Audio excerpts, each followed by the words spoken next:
Hello बच्चों, आज हम एमपी बोर्ड 2026 के लिए महत्वपूर्ण प्रश्न पढ़ेंगे।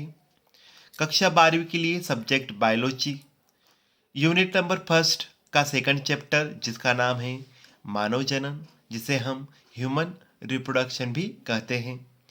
इस चैप्टर के अंतर्गत आने वाले सभी महत्वपूर्ण प्रश्नों को हम देखेंगे जो कि एमपी बोर्ड परीक्षा में पूछे जाते हैं और 101% आने की संभावना भी है।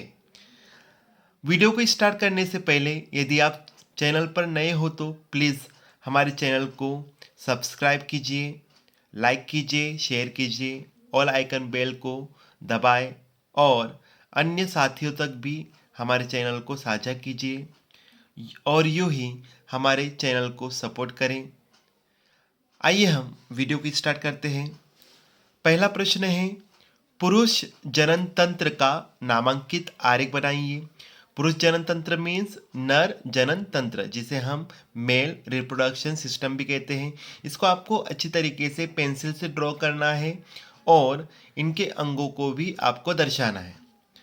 अगला प्रश्न है, स्त्री जनन तंत्र का एक नामांकित चित्र बनाइए। यह एमपी बोर्ड में बहुत बार पूछा जाने वाला प्रश्न है, इसको भी आपको अच्छी तरीके से प्रिपेयर करना है। स्त्री जनन तंत्र मीन्स मादा जनन तंत्र, जिसे हम फीमेल रिप्रोडक्शन सिस्टम भी कहते हैं। अगला प्रश्न है, क्या कारण है कि मनुष्य के वृषण उदर गुहा के बाहर स्थित होते हैं? क्यों स्थित होते हैं? क्योंकि हमारे शरीर के टेम्परेचर से उदर गुहा का टेम्परेचर 2 से 3 डिग्री सेल्सियस तक कम होता है, जिसके कारण शुक्राणु सक्रिय होते हैं और जीवित रह पाते हैं। अगला प्रश्न है, अंडोत्सर्ग को परिभाषित कीजिए। आपको इसकी परिभाषा बतानी है। हमें पता है कि अंडाणु अंडाशय के अंदर बनता है और अंडाशय से अंडाणु का निकलना ही अंडोत्सर्ग की प्रक्रिया कहलाती है। अगला प्रश्न देखेंगे, शुक्राणु जनन क्या है, जिसे हम नर युग्मक जनन भी कहते हैं और इंग्लिश में कह सकते हैं हम मेल गेमेटोजेनेसिस और स्पर्मेटोजेनेसिस। शुक्राणु जनन की संक्षिप्त व्याख्या कीजिए, मीन्स इसकी प्रक्रिया को बतानी है। हमें पता है 3 स्टेप्स में होती है, द्विगुणन प्रावस्था, वृद्धि प्रावस्था और परिपक्वन प्रावस्था।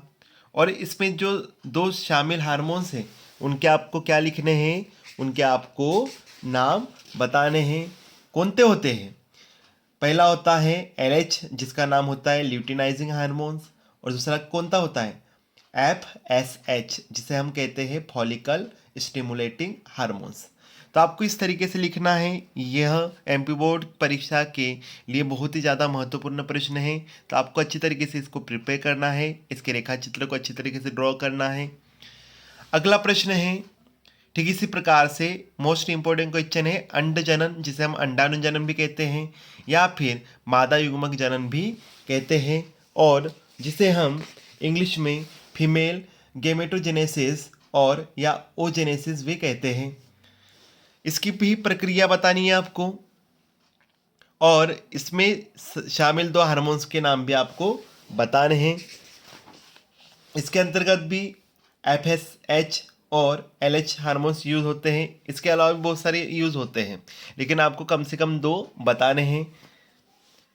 अगला प्रश्न है, इंपॉर्टेंट क्वेश्चन है, शुक्राणु जनन तथा अंडाणु जनन में अंतर स्पष्ट कीजिए। मोस्ट इंपॉर्टेंट है, जितने अंक के लिए प्रश्न पूछा जाएगा उतने ही आपको लिखना है। शुक्राणु जनन मीन्स मनुष्य के वृषण में शुक्राणु का बनना ही शुक्राणु जनन कहलाता है।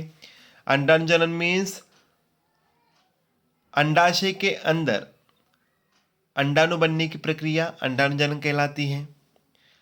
अगला प्रश्न है, अपरा, जिसे हम प्लेसेंटा कहते हैं, क्या है, इसके कार्य लिखिए। बहुत ही ज़्यादा महत्वपूर्ण प्रश्न है अपरा, जिससे ऑब्जेक्टिव भी पूछे जाते हैं और बड़े प्रश्नों में भी ये प्रश्न पूछा जाता है बोर्ड परीक्षाओं में। अगला प्रश्न है, प्रसव क्या है। प्रसव को प्रेरित करने में कौन कौन से हार्मोन्स शामिल होते हैं, ये भी इम्पोर्टेंट क्वेश्चन है, आपको अच्छी तरीके से याद करना है। अगला प्रश्न है, शुक्र जनन या शुक्राणु जनन नलिका की संरचना का वर्णन कीजिए। यह प्रश्न बहुत बार एमपी बोर्ड परीक्षाओं में पूछा गया है, तो इस बार भी आने की संभावना अधिक है। तो इस तरीके से आपको प्रिपेयर करना है। अगला प्रश्न है कोलोस्ट्रम, जिसका दूसरा नाम है खीस, क्या है? यह भी पहले एमपी बोर्ड परीक्षाओं में पूछा गया है। इसे अलग तरीके से पूछा जाता है कि नवजात शिशु के लिए माँ का दूध आवश्यक होता है, क्यों? कारण लिखिए। अगला प्रश्न है मानव शुक्राणु तथा मानव अंडाणु का नामांकित चित्र बनाइए। ये भी इंपॉर्टेंट क्वेश्चन है, पेंसिल की सहायता से आपको प्रैक्टिस करनी है और सही तरीके से नामकरण करना है। अगला प्रश्न है वृषण व अंडाशय में से प्रत्येक के दो दो प्रमुख कार्यों का उल्लेख कीजिए। आपको वृषण के दो प्रमुख कार्य बताने हैं और अंडाशय के प्रमुख कार्य बताने हैं, ये भी इंपॉर्टेंट है। लास्ट प्रश्न है इस चैप्टर का, निम्नलिखित के कार्य बताइए। आपको केवल कार्य बताने हैं। फर्स्ट है पित्तपिंड, जिसे कहते हैं हम कार्पस ल्यूटियम। सेकंड है गर्भाशय अंतःस्तर, जिसे हम एंडोमेट्रियम भी कहते हैं। थर्ड है अग्रपिंडक, जिसका नाम है एक्रोसोम। फोर्थ है शुक्राणुपुच्छ, जिसे हम स्पर्मेटेल कहते हैं। और फिफ्थ है झालर, जिसे हम फिम्बरी कहते हैं। तो इस चैप्टर में अधिकतर डायग्राम्स है, आपको अच्छी तरीके से पेंसिल के सहायता से प्रैक्टिस करनी है। यदि आपको डायग्राम आ जाते हैं तो आप उसको थ्योरेटिकल लिख सकते हो आसान तरीके से।